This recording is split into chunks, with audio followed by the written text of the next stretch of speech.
মক্কায় একজন বুড়ি বাস করত। তার অনেক বয়স ছিল, তারপরও সে দয়ার ও মায়ার নবী মুহাম্মদ সাল্লাল্লাহু আলাইহি ওয়াসাল্লাম যে পথ দিয়ে হেঁটে যেত সেই পথে তিনি কাঁটা বিছিয়ে রাখতেন এবং ওই রাস্তার পাশেই ছিল তার ঘর। ওই বুড়ি প্রতিনিয়তই নবীজিকে কষ্ট দেওয়ার চেষ্টা করত। কখনো নবীজির শরীরে আবর্জনা ছুঁড়ে মারত, কখনো বা নবীজির শরীরে পানি ছুঁড়ে মারত। বুড়ির শরীর প্রচণ্ড দুর্বল ছিল, সে ভালো করে হাঁটতেও পারত না, লাঠিতে ভর দিয়ে হাঁটত। কিন্তু তারপরও বুড়ি নবীজিকে কষ্ট দিয়ে যেত, কেননা নবীজির জন্য বুড়ির হৃদয় ছিল হিংসায় ভরা। নবীজিকে সেই পথ দিয়ে যেতে দেখলে বুড়ির শরীর যেন হিংসায় জ্বলে উঠত। সে সব সময় নতুন নতুন ফন্দি ফিকির করত নবীজিকে কষ্ট দেওয়ার জন্য। একদিন ওই বুড়ি নবীজিকে কষ্ট দেওয়ার জন্য নতুন একটি ফন্দি বের করল। রাতের অন্ধকারে বুড়ি রাস্তার মধ্যে কাঁটা পুঁতে রাখল এবং ভাবতে লাগল, সুবহে সাদিকের সময় যখন মোহাম্মদ এই রাস্তা দিয়ে যাবে তার পায়ে কাঁটা ফুটে রক্ত বের হবে। এমনটা ভেবে বুড়ি সেই রাস্তায় বিষাক্ত কাঁটা পুঁতে রাখল। ফজরের সময় যখন নবীজি সেই পথ দিয়ে কাবার দিকে আসতে লাগলেন, বিষাক্ত কাঁটার আঘাতে নবীজি প্রচণ্ড ব্যথা পেলেন। নবীজির পায়ে ৭০টির মতো কাঁটা ফুটে গেল। নবীজির পবিত্র পা মুবারক রক্তে লাল হয়ে গেল। দূর থেকে সেই বুড়ি মহিলা নবীজির রক্তাক্ত পা দেখে হৃদয়ে যেন শান্তি খুঁজে পেল। এভাবেই বৃদ্ধা মহিলা তার কাজ প্রতিদিনই করে, আর রসূল সাল্লাল্লাহু আলাইহি ওয়াসাল্লামের ধৈর্য, সহনশীলতা এবং সৌন্দর্য ভরা চরিত্র সে কষ্ট সহ্য করে যায়। নবীজি কখনো একটি শব্দ উচ্চারণ করেননি, কখনো দুঃখও দেখাননি, কখনো প্রতিবাদও করেননি। মক্কার অনেকেই এই দৃশ্য দেখত। তারা অবাক হয়ে ভাবত, মুহাম্মদ কতটা ধৈর্যশীল, কতটা ক্ষমাশীল। প্রতিদিন ওই বুড়ি তার পথে কাঁটা বিছিয়ে রাখে, সে কাঁটাগুলো সরিয়ে রাস্তা অতিক্রম করে চলে যায়, তারপরও বুড়িকে কিছুই বলে না। একদিনের সকালটা ছিল ভিন্ন রকম। নবীজি যখন বাড়ি থেকে কাবার দিকে যেতে শুরু করলেন, তিনি খেয়াল করলেন আজকে রাস্তায় কোনো কাঁটা নেই। নবীজি সেখানে দাঁড়িয়ে গেলেন আর ভাবতে লাগলেন, বুড়িমার কি হয়েছে? বুড়িমা তো প্রতিদিনই আমার জন্য রাস্তায় কাঁটা পুঁতে রাখে, কিন্তু আজকের রাস্তায় কাঁটা নেই কেন? নিশ্চয়ই বুড়িমা অসুস্থ হয়েছে। অতঃপর রাসূল সাল্লাল্লাহু আলাইহি ওয়াসাল্লাম আশপাশের কয়েকজন লোককে জিজ্ঞেস করলেন, আপনারা কি বলতে পারবেন ওই বুড়ির ঘর কোথায়, যে বুড়ি আমার জন্য প্রতিদিন রাস্তায় কাঁটা বিছিয়ে রাখত? সেই লোক সকল নবীজিকে বুড়ির ঘরটি দেখিয়ে দিল। রাসূলুল্লাহ ঘরের দরজার সামনে গিয়ে ডাক দিলেন, হে বুড়িমা, তুমি কি ঘরে আছো? ঘরের ভিতর থেকে প্রচণ্ড জীর্ণশীর্ণ এবং অসুস্থ গলায় উত্তর আসলো, হ্যাঁ, আমি ঘরেই আছি। কে তুমি? ঘরের ভিতরে আসো। রাসূল সাল্লাল্লাহু আলাইহি ওয়াসাল্লাম ঘরের ভিতর প্রবেশ করলেন এবং তিনি তাকিয়ে দেখলেন বুড়ি জ্বরে প্রচণ্ড অসুস্থ হয়ে বিছানায় শুয়ে আছে। নবীজিকে সেখানে দেখে বুড়ি প্রচণ্ড অবাক হয়ে গেল। নবীজি বুড়ির কাছে গিয়ে দাঁড়ালেন এবং বুড়িকে বললেন, হে বুড়িমা, তুমি যদি আমাকে অনুমতি দাও তাহলে আমি তোমার খেদমত করতে পারি। নবীজির মুখে এমন কথা শোনার পর বুড়ির মুখ দিয়ে কোনো কথা বের হচ্ছিল না। মনে হয় যেন বুড়ি বাকশক্তি হারিয়ে ফেলেছেন। বুড়ির চোখ দিয়ে অঝোর ধারায় অশ্রু পড়তে শুরু করল। অতঃপর নবীজি সাল্লাল্লাহু আলাইহি ওয়াসাল্লাম নিজের হাতে বুড়ির খেদমত শুরু করলেন। কয়েকদিন পর বুড়ি যখন সুস্থ হয়ে উঠল, বুড়ি রাসূল সাল্লাল্লাহু আলাইহি ওয়াসাল্লামকে বলল, আমি তোমাকে কত কষ্টই না দিয়েছি, এত কষ্টের পরেও তুমি আমার ঘরে এসে আমার সেবা করেছ। তোমার মতো মহান ব্যক্তি এই মক্কার জমিনে আর দ্বিতীয়টি খুঁজে পাওয়া যাবে না। আমি আর দেরি করতে চাই না, আমি তোমার ধর্মের অনুসারী হতে চাই। এভাবেই নবীজি তার উত্তম চরিত্র দিয়ে মানুষের হৃদয় জয় করেছেন। একজন অসহায় এবং দরিদ্র ব্যক্তি, তার বাড়ি ছিল মক্কার বাহিরে। সে প্রায়ই মক্কায় ভিক্ষা করতে আসত। একদিন ওই ভিক্ষুক আবু জেহেলের বাড়িতে গেল এবং আবু জেহেলকে বলল, আমি অনেক দরিদ্র এবং অসহায়, আমাকে কিছু ভিক্ষা দিয়ে সহযোগিতা করুন। আবু জেহেল ওই ভিক্ষুককে বলল, আমি তোমাকে ভিক্ষা দেওয়ার চাইতে বরং এমন একজন ব্যক্তির সন্ধান দেব যে তোমাকে অনেক পরিমাণ ভিক্ষা দিবে। ওই ব্যক্তি তোমাকে এত পরিমাণ ভিক্ষা দিবে যে আজকের পর তোমাকে আর কখনো ভিক্ষা করতে হবে না। আজকের পর থেকে তুমি ধনী হয়ে যাবে। ফকির বলল, তাহলে অবশ্যই আপনি আমাকে সেই ব্যক্তির ঠিকানা দিন, আমি তার কাছে গিয়ে সাহায্য চাইব। অন্তর আবু জেহেলের নিকট থেকে ফকির চলে যাবার পর আবু জেহেলের কয়েকজন সহচর বললেন, আপনি এ কি করলেন? আপনি তো ভালো করেই জানেন আলী প্রচণ্ড দরিদ্র এবং অসহায় একজন ব্যক্তি। সে আপনার ভাতিজা মোহাম্মদের গৃহে থাকে এবং তার বাড়িতেই খাবার খায়। আব্দুল্লাহর এতিম পুত্র মোহাম্মদ যদি দয়া করে খাবার দেয় তবেই সে খাবার পায়, অন্যথায় সে অনাহারে থাকে। আবু জেহেল তখন বলল, আমি মোহাম্মদ এবং তার উম্মতকে ছোট করার জন্য এই ভিক্ষুককে আলীর বাড়িতে পাঠালাম। আমি তো ভালো করেই জানি আলীর কোনো অর্থ নেই, টাকা পয়সা নেই। আলী এই ভিক্ষুককে সাহায্য করতে পারবে না। আলী যখন এই ভিক্ষুককে সাহায্য করতে পারবে না, তখন আমরা ওই ভিক্ষুককে সাথে নিয়ে মক্কার মানুষদেরকে বলে বেড়াবো, দেখো মুহাম্মদের উম্মত আলী যে কিনা মুহাম্মদের ধর্ম গ্রহণ করেছে, একজন ভিক্ষুককে ভিক্ষা দেওয়ার মতো টাকা তার কাছে নেই। এভাবে আমরা মক্কার জমিনে প্রচার করব আর মুহাম্মদের শান মানকে খাটো করব। মক্কা নগরীতে সকলের সামনে আলী এবং তার নবী মুহাম্মদের মান সম্মান ক্ষুণ্ণ হবে। এজন্যই আমি ইচ্ছা করে ওই ভিক্ষুককে আলীর বাড়িতে পাঠিয়েছি। ভিক্ষুক হযরত আলী রাদিয়াল্লাহু তাআলা আনহুর বাড়িতে পৌঁছে হযরত আলী রাদিয়াল্লাহু তাআলা আনহুকে বললেন, আমি প্রচণ্ড অসহায় এবং দরিদ্র। বাড়িতে আমার ছোট ছোট ছেলে মেয়ে রয়েছে, তারা অনাহারে রয়েছে। আমি শুনেছি আপনি একজন ধনী ব্যক্তি এবং দানশীল ব্যক্তি। আপনি আমাকে কিছু অর্থ দিয়ে সাহায্য করুন। হযরত আলী রাদিয়াল্লাহু তাআলা আনহু বললেন, তুমি আমার কাছে সাহায্য চাইছো তা ঠিক আছে, কিন্তু আমি যে ধনী ব্যক্তি তুমি কথা বললে কেন? তোমাকে কে বলেছে আমি ধনী ব্যক্তি? ফকির তখন হযরত আলী রাদিয়াল্লাহু তাআলা আনহুকে আবু জেহেলের বাড়ি দেখিয়ে দিয়ে বলল, ওই বাড়ির মালিক আমাকে বলেছে আপনি অনেক ধনী ব্যক্তি এবং দানশীল ব্যক্তি, আর ওই বাড়ির মালিক আমাকে আপনার কাছে পাঠিয়েছে ভিক্ষা চাওয়ার জন্য। ফকিরের কথা শুনে হযরত আলী রাদিয়াল্লাহু তাআলা আনহু সবকিছু বুঝতে পারলেন, কেননা আলী রাদিয়াল্লাহু তাআলা আনহু ছিলেন একজন বিচক্ষণ এবং জ্ঞানী ব্যক্তি। হযরত আলী রাদিয়াল্লাহু তাআলা আনহু বুঝতে পারলেন আবু জেহেল ইচ্ছাকৃতভাবে এই ফকিরকে তার বাড়িতে পাঠিয়েছে, কেননা আবু জেহেল ভালো করে জানে আলী কোনো ভিক্ষা দিতে পারবে না। হযরত আলী রাদিয়াল্লাহু তাআলা আনহু ভালো করে বুঝতে পারলেন, আমি যদি এই ফকিরকে ভিক্ষা দিতে না পারি, তাহলে এই বিষয়টি নিয়ে আবু জেহেল এবং তার সহচররা মক্কার মানুষদেরকে বলে বেড়াবে, আমার নবীর শান ও মানকে খাটো করবে, আমার নবীর মর্যাদাকে ক্ষুণ্ণ করার চেষ্টা করবে। অতঃপর হযরত আলী রাদিয়াল্লাহু তাআলা আনহু ভিক্ষুককে বললেন, আমি তোমাকে অবশ্যই ভিক্ষা দেব। এই বলে হযরত আলী রাদিয়াল্লাহু তাআলা আনহু এক মুষ্টি বালি হাতে নিলেন। ওই এক মুষ্টি বালি ভিক্ষুকের চাদরে দিলেন আর বললেন, তুমি শক্ত করে ধরে থাকো। তোমাকে যে ব্যক্তি ভিক্ষা নেওয়ার জন্য আমার বাড়িতে পাঠিয়েছে, তুমি সেই ব্যক্তির বাড়িতে যাবে এবং তাকে গিয়ে দেখাবে আমি তোমাকে কি ভিক্ষা দিয়েছি। তবে সাবধান, রাস্তায় তুমি কখনো তোমার চাদর খুলে দেখবে না। ভিক্ষুক চাদরটি শক্ত করে ধরে হযরত আলী রাদিয়াল্লাহু তাআলা আনহুর কাছ থেকে বিদায় নিয়ে আবু জেহেলের বাড়ির দিকে যাচ্ছিলেন। ভিক্ষুক খেয়াল করছিলেন, সে যখন আবু জেহেলের বাড়ির দিকে যাচ্ছিলেন, তার টোপলাটি আস্তে আস্তে ভারী ও বড় হচ্ছিল। ভিক্ষুক যখন আবু জেহেলের বাড়িতে পৌঁছালো, আবু জেহেল ভিক্ষুককে দেখামাত্র বলল, কি আলী তোমাকে কি ভিক্ষা দিয়েছে দেখি?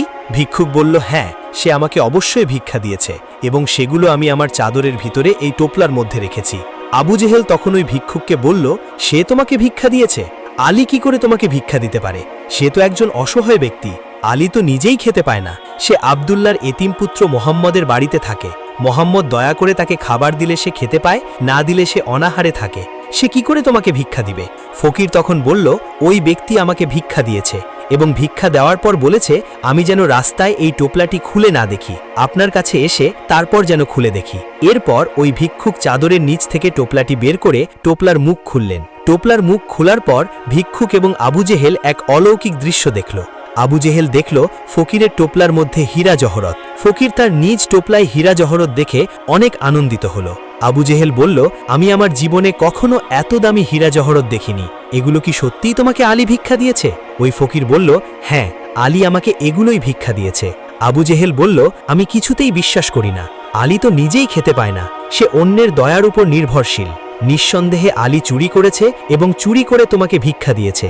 আমি মোহাম্মদের কাছে আলীর বিরুদ্ধে বিচার দায়ের করব। দেখি মোহাম্মদ তার সাহাবী আলীর কি বিচার করে। এই বলে আবু জেহেল ফকিরের হাত ধরে ফকিরকে নিয়ে গেলেন রাসূল সাল্লাল্লাহু আলাইহি ওয়াসাল্লামের কাছে এবং সেখানে গিয়ে আবু জেহেল চিৎকার করে বললেন, হে মোহাম্মদ, তোমার আলী চুরি করেছে। তোমার আলী মণিমুক্তা চুরি করে এই ফকিরকে সেগুলো ভিক্ষা দিয়েছে। রাসূল সাল্লাল্লাহু আলাইহি ওয়াসাল্লাম বললেন, আমার আলী যে চুরি করেছে এর প্রমাণ কি? আবু জেহেল বললেন, প্রমাণ এই যে ফকির, তোমার আলী তো নিজেই খেতে পায় না, সে অনেক দরিদ্র এবং অসহায়, সে কি করে ফকিরকে এই হীরা জহরতগুলো ভিক্ষা দিল? নিঃসন্দেহে সে চুরি করেছে। আবু জেহেলের এমন কথা শোনার পর রাসূল সাল্লাল্লাহু আলাইহি ওয়াসাল্লাম আলীকে খবর দিয়ে পাঠালেন। সঙ্গে সঙ্গে হজরত আলী রাদিয়াল্লাহু তাআলা আনহু নবীজির সামনে এসে উপস্থিত হলেন। নবীজি সাল্লাল্লাহু আলাইহি ওয়াসাল্লাম আলীকে উদ্দেশ্য করে বললেন, হে আলী, আবু জেহেলের অভিযোগ তুমি নাকি এই হীরা জহরতগুলো চুরি করে ভিক্ষুককে ভিক্ষা দিয়েছ। হে আলী, সত্যি করে বলো, তুমি এই হীরা জহরতগুলো কোথায় পেয়েছ? হজরত আলী রাদিয়াল্লাহু তাআলা আনহু বললেন, ইয়া রাসূলাল্লাহ, এই ভিক্ষুক আবু জেহেলের বাড়িতে গিয়েছিল ভিক্ষা চাওয়ার জন্য, কিন্তু আবু জেহেল আমার কাছে এই ভিক্ষুককে ইচ্ছাকৃতভাবে এজন্য পাঠিয়েছে যাতে করে আমি ভিক্ষুককে কিছু ভিক্ষা দিতে না পারি। সে বিষয়টিকে নিয়ে আবু জেহেল মক্কার জমিনে গুজব মিউজিক রটিয়ে দেবে এবং সকলকে বলবে, দেখো, মুহাম্মদের উম্মত একজন ফকিরকেও ভিক্ষা দিতে পারে না, তোমরা কেউ মুহাম্মদের ধর্ম গ্রহণ করবে না। যারাই মুহাম্মদের ধর্ম গ্রহণ করবে তাদের অবস্থা হবে আলীর মতো। আলী যেমন অসহায় ও দরিদ্র, একজন ফকিরকেও ভিক্ষা দিতে পারে না, তোমরা যারা মুহাম্মদের ধর্ম গ্রহণ করবে তারাও আলীর মতো এরকম হবে। আবু জেহেলের এই কুচক্রের কথা আমি বুঝতে পেরেছিলাম। এরপর আমি জমিন থেকে এক মুষ্টি বালু উঠালাম এবং আপনার নামে 10 বার দুরুদ পড়লাম। তারপর আল্লাহর কাছে দোয়া করলাম, হে রাব্বুল আলামিন, আপনি আমার নবীর শান, মান এবং মর্যাদাকে বাড়িয়ে দিন। আবু জেহেল যদি খারাপ উদ্দেশ্যে এই ভিক্ষুককে আমার বাড়িতে পাঠিয়ে থাকে তাহলে আপনি এই বালির মাধ্যমে আবু জেহেলের উচিত জবাব দিয়ে দিন। এমন দোয়া করার পর আমি ওই এক মুষ্টি বালি ফকিরের টোপলার মধ্যে দিয়ে দিলাম। এখন আপনি আমাকে জানালেন ফকিরের টোপলায় ছিল হীরা জওহরাত, তাই আমি জানতে পারলাম। সঙ্গে সঙ্গে ওই ভিক্ষুক বলে উঠল, ইয়া রাসূলাল্লাহ, আমি আর এক মুহূর্ত দেরি করতে চাই না। যে অলৌকিক দৃশ্য আমার সামনে ঘটেছে আমি তাকে কখনো অস্বীকার করতে পারবো না। আলী এক মুষ্টি বালি হাতে নিয়ে আমার টোপলার মধ্যে দিয়েছিল, সেই বালি যদি আপনার দুরুদের বরকতে আপনার শান এবং মান রক্ষার জন্য ওই বালি যদি হীরা জওহরতে পরিণত হতে পারে তাহলে নিঃসন্দেহে আপনার দ্বীন ইসলাম গ্রহণ করলে আমার জীবনও পরিবর্তন হয়ে যাবে। আমি আর এক মুহূর্ত দেরি করব না, আমাকে এক্ষুনি কালেমা পড়ে মুসলমান বানিয়ে দিন। ফকিরের এমন কথা শুনে আবু জেহেল চিৎকার করে বলল, এ ভিক্ষু, তোর এত বড় সাহস! তোকে তো আমি এখানে নিয়ে এসেছি, তুই আমার অনুমতি ছাড়াই মোহাম্মদের দলে যোগ দিতে চাচ্ছিস? তুই একটু অপেক্ষা কর, আমি এক্ষুনি প্রমাণ করে দেব মোহাম্মদ মিথ্যাবাদী। এই বলে আবু জেহেল একটু পিছনে গেল, তারপর কয়েকটি ছোট ছোট পাথর হাতের মুঠোয় নিল। এরপর নবীজির সামনে এসে বলল, হে মোহাম্মদ, তুমি যদি বলতে পারো আমার হাতে কি আছে তাহলে আমিও কালেমা পড়ে মুসলমান হব। রাসূল সাল্লাল্লাহু আলাইহি ওয়াসাল্লাম বললেন, চাচা যান, আপনার হাতের ভিতরে যে বস্তুটি রয়েছে ওই বস্তু যদি নিজেই সাক্ষ্য দেয় আমি আল্লাহ রাব্বুল আলামিনের পয়গাম্বার ও রাসূল, তাহলে কি চলবে? আবু জেহেল খুশি হয়ে বলল, চলবে, অবশ্যই চলবে। আমার হাতের ভিতরে যে বস্তু আছে সে বস্তু যদি বলে তুমি আল্লাহর রাসূল তাহলে অবশ্যই আমি কালেমা পড়ে নেব। এরপর রাসূল সাল্লাল্লাহু আলাইহি ওয়াসাল্লাম বললেন, হে আবু জেহেলের হাতে রাখা বস্তু, তুমি যে বস্তুই হও না কেন, তুমি আবু জেহেলকে আমার পরিচয় দিয়ে দাও। সঙ্গে সঙ্গে অলৌকিকভাবে আবু জেহেলের হাতের ভিতর থেকে আওয়াজ আসলো, আশহাদু আল্লা ইলাহা ইল্লাল্লাহু ওয়া আশহাদু আন্না মুহাম্মাদান আবদুহু ওয়া রাসূলুহু।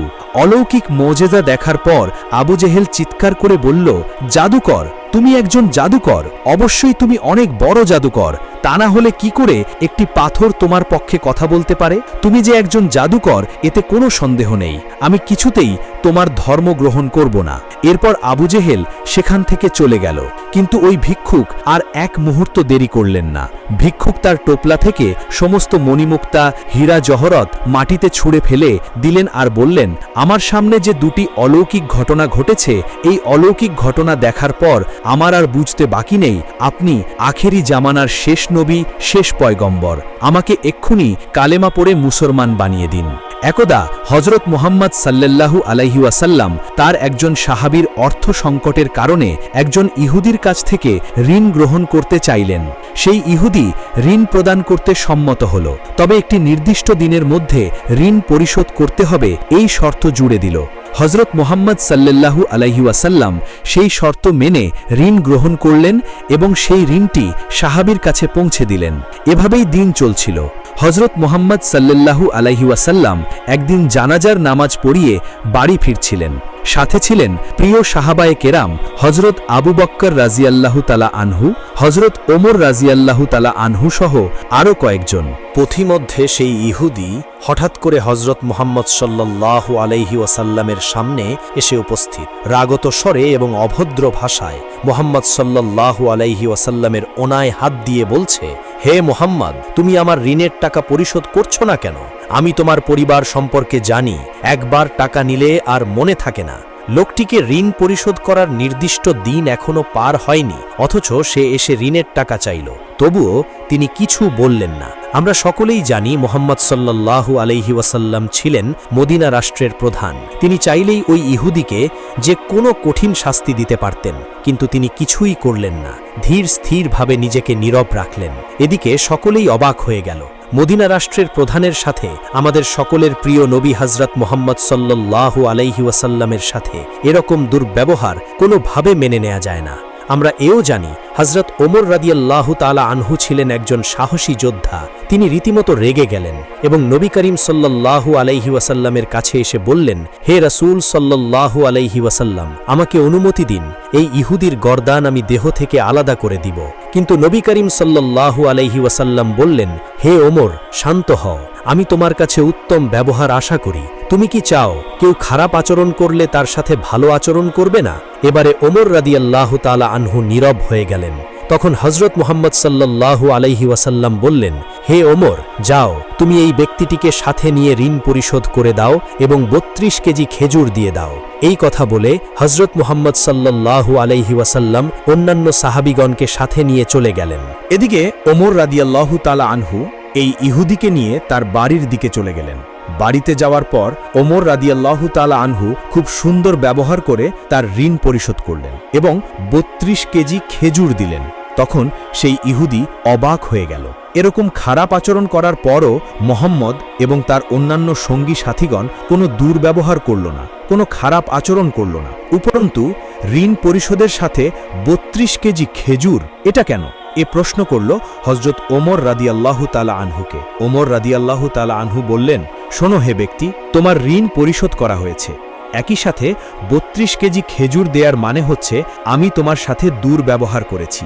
এই দুর্ব্যবহারের কাফফারা হিসেবে তোমাকে 32 কেজি খেজুর দেয়া হলো। তখন ইহুদি ব্যক্তিটি নীরব হয়ে রইল, কোনো কথা বলছিল না। ওমর রাদিয়াল্লাহু জিজ্ঞাসা করলেন, তুমি নীরব হয়ে কি ভাবছ? তখন সে বলল, হে ওমর, তুমি কি আমাকে চেনো? তুমি কি আমার নাম জানো? তখন ওমর রাদিয়াল্লাহু তাআলা আনহু বললেন, না। তখন সেই ব্যক্তিটি বলল, আমার নাম যায়েদ ইবনে সুনা। যায়েদ ইবনে সুনা এই নামটি শুনে ওমর রাদিয়াল্লাহু তাআলা আনহু অবাক হয়ে গেলেন। তিনি দুচোখ বড় বড় করে তাকালেন। জানতেন যায়েদ ইবনে সুনা মদিনার সেই বিখ্যাত ইহুদি আলেম, যার অনেক ধন সম্পদ। এই ব্যক্তি যে যায়েদ ইবনে সুনা ওমর রাদিয়াল্লাহু তাআলা আনহু সেটা জানতেনই না। এবারে যায়েদ ইবনে সুনা বলল, হে ওমর, আমাদের ধর্মগ্রন্থে মোহাম্মদের নবী হওয়ার যত ভবিষ্যৎবাণী পাওয়া যায় তার সবগুলোই আমি মোহাম্মদের উপর পেয়েছি। শুধু দুটো বিষয় আমি জানার অপেক্ষায় ছিলাম, আর সেই দুটো বিষয় হলো, কেউ তার সাথে অসহিষ্ণুতার আচরণ করলে তিনি কি করবেন, আর কেউ যদি তার সাথে মূর্খের মতো আচরণ করে তবে তিনি কি করবেন। অর্থাৎ তিনি মন্দের জবাব ভালোর মাধ্যমে দেবেন এবং অনুত্তমের জবাব উত্তমের মাধ্যমে দেবেন। এবারে আমি সরজমিনে পরীক্ষা করে দেখলাম মুহাম্মদ সাল্লাল্লাহু আলাইহি ওয়াসাল্লামের মধ্যে এই দুটি গুণের সবটাই আছে। আমি তার সাথে অসহিষ্ণু আচরণ করেছি, অশ্রাব্য ভাষায় কথা বলেছি এবং অনেকটা মূর্খের মতো কথা বলেছি, কিন্তু তিনি আমার সাথে যেরকম আচরণটা করলেন তাতে করে বোঝা গেল তিনি দুনিয়ার শ্রেষ্ঠ মানব হযরত মুহাম্মদ সাল্লাল্লাহু আলাইহি ওয়াসাল্লাম। হে ওমর রাদিয়াল্লাহু তাআলা আনহু, আপনি সাক্ষী থাকুন, আমি আল্লাহকে রব হিসেবে, ইসলামকে আমার ধর্ম হিসেবে এবং হযরত মুহাম্মদ সাল্লাল্লাহু আলাইহি ওয়াসাল্লামকে আমার নবী হিসেবে মেনে নিলাম। আপনি জানেন আমার অনেক ধন সম্পদ আছে, আছে। আজ থেকে আমি ঘোষণা করলাম আমার সম্পদের অর্ধেক ইসলামের পথে ব্যয় হবে। এই বলে ব্যক্তিটি ইসলাম ধর্ম গ্রহণ করল। এইভাবেই জায়েদ ইবনে সুনা ইসলাম ধর্ম গ্রহণ করলেন এবং তার যত অর্থ সম্পদ আছে তা গরিব দুঃখীদের মাঝে ভাগ করে দিলেন এবং রাসূল সাল্লাল্লাহু আলাইহি ওয়াসাল্লামের আদর্শ মেনে চললেন। তো দর্শক, এই ছিল আমাদের আজকের ভিডিওটি ভালো লাগলে অবশ্যই আমাদের চ্যানেলটি সাবস্ক্রাইব করবেন এবং ভিডিওটিতে একটি লাইক দেবেন। এবং এই ভিডিওর ভেতরে মোট 3টা ঘটনা